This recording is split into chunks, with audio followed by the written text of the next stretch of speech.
La médecine 2.0, je vais vous en parler un petit peu puisqu'on me demande souvent ce que c'est.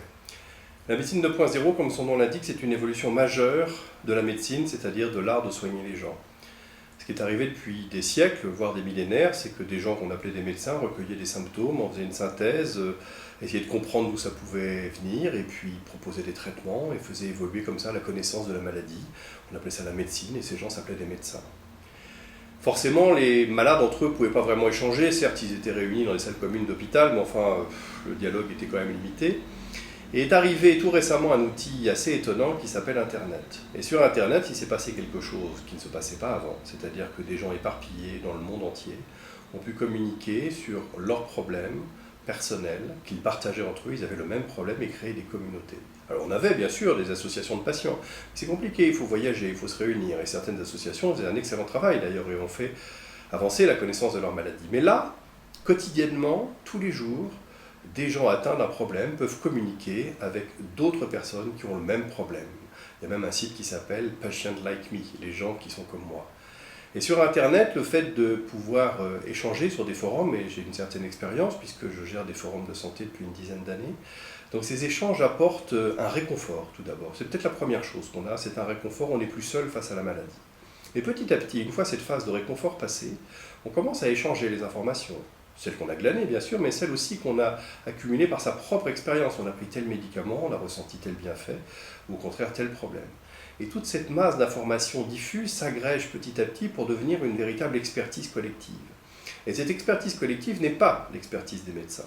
Quand les médecins ont commencé à diffuser de l'information sur Internet, ce qu'on appellerait peut-être le 1.0, les gens ont été voir cette information, ils étaient avides de choses qu'ils ne pouvaient pas lire avant. Et en lisant cette information, ils ont eu du mal parce que ce n'est pas vraiment leur domaine personnel d'expertise et donc ils ne comprenaient pas tout ce qu'ils lisaient.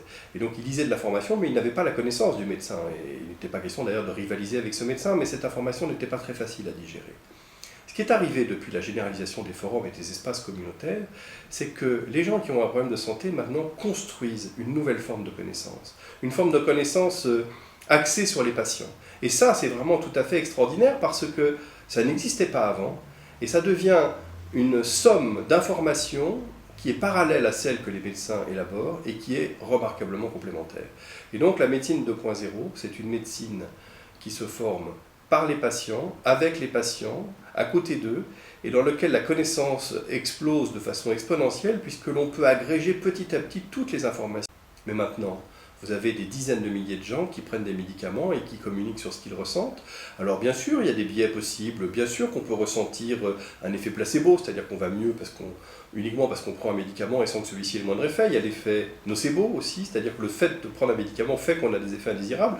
Bref, il y a beaucoup de choses qui peuvent altérer la représentation et la connaissance qu'on a du médicament, mais en même temps, quelle richesse que cette information partagée par des centaines, des milliers de personnes qui disent en temps réel ce qu'ils ressentent avec le produit. Et à un moment ou à un autre, cette information agrégée, non seulement va intéresser les patients, mais va intéresser aussi les médecins et les industriels. Et il va y avoir une diffusion globale de la connaissance sur le médicament. L'autre chose qui est tout à fait intéressante, c'est la manipulation de l'information. Alors c'est un vieux dada pour ceux qui me connaissent, mais à partir du moment où vous concentrez l'émission de l'information, l'expertise des décisions concernant la santé dans une petite poignée de personnes, ces gens deviennent forcément la cible de lobbies divers qui essayent de les influencer. Et c'est très difficile de résister aux lobbies qui sont présents, qui vous financent tout ce que vous demandez, qui vous financent vos recherches, qui vous financent vos associations. Et on était arrivé à une situation extrêmement déplaisante dans laquelle, malheureusement, l'information était de plus en plus tronquée, falsifiée, modifiée, aussi bien dans la santé d'ailleurs que dans d'autres domaines, bien sûr. Et sur Internet, le fait que l'expertise soit diffuse, le fait que ce soit des centaines de gens qui donnent leur avis, fait que finalement c'est très difficile de falsifier l'information. Comment voulez-vous manipuler des centaines de personnes en même temps ? Nos démocraties occidentales, qui veulent imposer leur modèle à tout le monde, finalement, quand elles ont des liens avec des pays émergents, elles ne préfèrent jamais rien qu'un dictateur, parce qu'un dictateur, vous comprenez, c'est commode. Il y a un seul interlocuteur, une fois qu'on l'a dans sa poche, c'est facile, on fait ce qu'on veut. Et donc, de façon tout à fait étonnante, nos démocraties ont toujours favorisé des dictatures dans les pays du tiers-monde. Une démocratie, c'est un bazar innommable, ça peut se renverser, ça peut changer d'avis, ça peut changer d'alliance, c'est absolument pas fiable. Et donc, on est dans cette situation amusante où nous, pays démocratiques, favorisons les tyrans et les despotes. Eh bien, en matière de science, c'est pareil, et notamment en matière de médecine.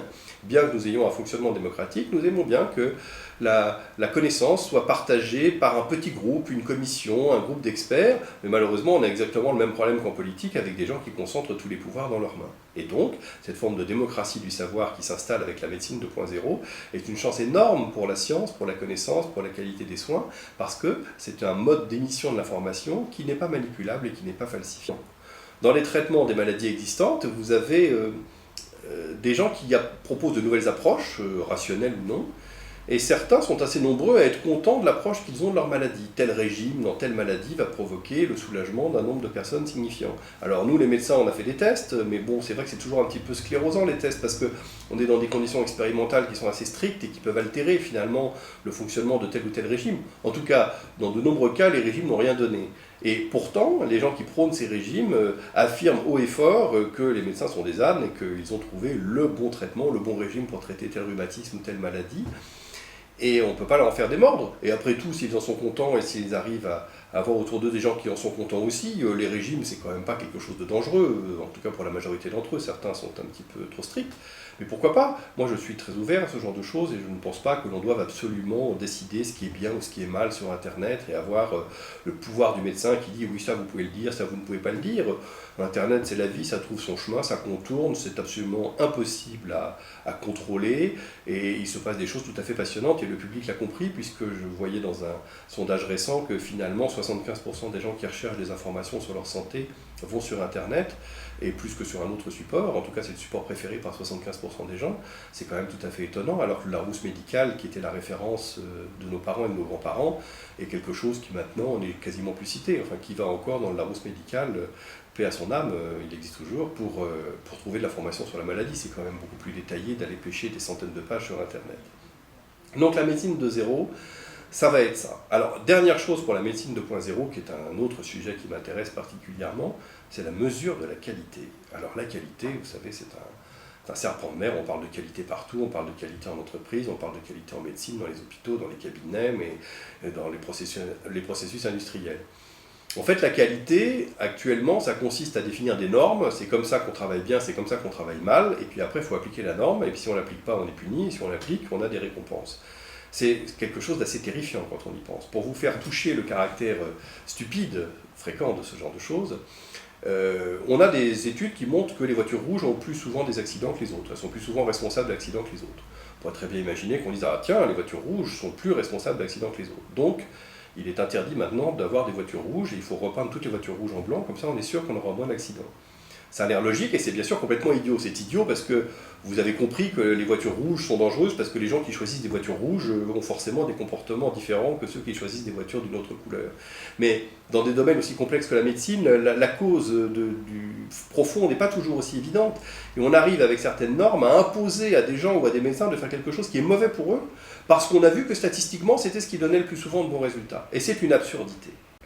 L'avenir de la mesure de la qualité, c'est l'étude des relations entre les gens. Google fonctionne comme ça. Quand vous avez une page qui sort dans les premiers résultats dans Google, c'est tout simplement parce que de nombreuses personnes ont fait des liens vers cette page. C'est pas du tout la page préférée, c'est pas la page la plus souvent chargée. Beaucoup de gens croient ça, c'est pas ça du tout. Ce qui fait sortir une page en premier dans les résultats de Google, c'est le fait que de nombreuses personnes qui gèrent des sites, des blogs ou qui écrivent sur des forums ont cité la page comme étant pertinente sur un sujet donné. Et donc Google regarde tout cela, et s'il trouve qu'il y a beaucoup de liens qui pointent vers une page, avec d'autres critères secrets qui sont plus complexes, mais en tout cas c'est l'un des critères principaux, donc Google va le mettre en premier. Ce qui veut dire que ce qui fait que la page est jugée pertinente ou de bonne qualité, c'est pas du tout ce qui est écrit à l'intérieur, c'est ce que les gens en font. Eh bien, l'avenir de la qualité en médecine, ça va être ça. Ça va pas être est-ce que ce soin correspond à la norme 27B, est-ce que ça a été fait suivant la règle ZFU5. Non, c'est est-ce qu'une majorité de gens qui connaissent le sujet considèrent que c'est de la bonne médecine? Est-ce que la majorité des gens qui connaissent le sujet considèrent que c'est un bon médicament?